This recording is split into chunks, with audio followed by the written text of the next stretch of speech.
क्यों customs commissioner को लगा that a massager can be a adult sex toy, और क्या कहा इस पे बॉम्बे हाई कोर्ट ने। आज हम इसी पर डिस्कशन करेंगे। पूरी बात जानने के लिए वीडियो एंड तक जरूर देखिएगा। Hello everyone, this is advocate Akanksha Singh. Welcome you all to my channel. तो आज का डिस्कशन स्टार्ट करने से पहले थोड़ा सा कस्टम एक्ट के बारे में जान लेते हैं।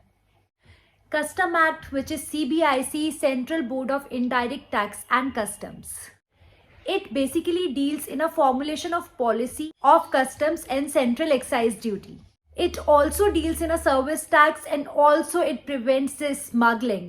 अब बात करते हैं कस्टम ऑफिसर्स की, जो अपनी duty as per the customs act perform करते हैं। Custom officers basically enforce custom laws and regulations. Also, they prevent smuggling and illegal trade. And their work also involves the inspecting cargo. They examine documents, collecting duties and taxes. And custom officers के पास power होती है कि वो किसी की भी checking कर सकते हैं ड्यूरिंग द कस्टम चेक।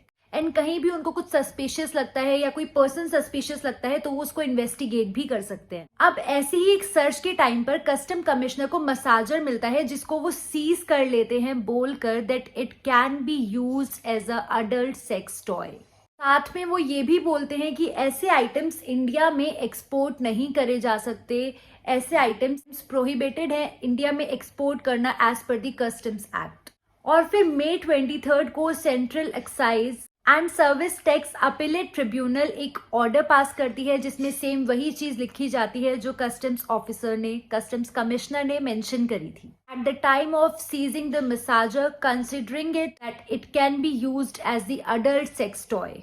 उसके बाद एक पिटिशन फाइल होती है बॉम्बे हाई कोर्ट में, जिसमें इस ऑर्डर को चैलेंज करा जाता है बॉम्बे हाई कोर्ट के सामने। एंड इस पिटिशन को डिसाइड करते हुए justice Girish Kulkarni and justice Kishore Sant बोलते हैं that the massager cannot be categorized as an adult sex toy and also it cannot be included in the list of items prohibited for import.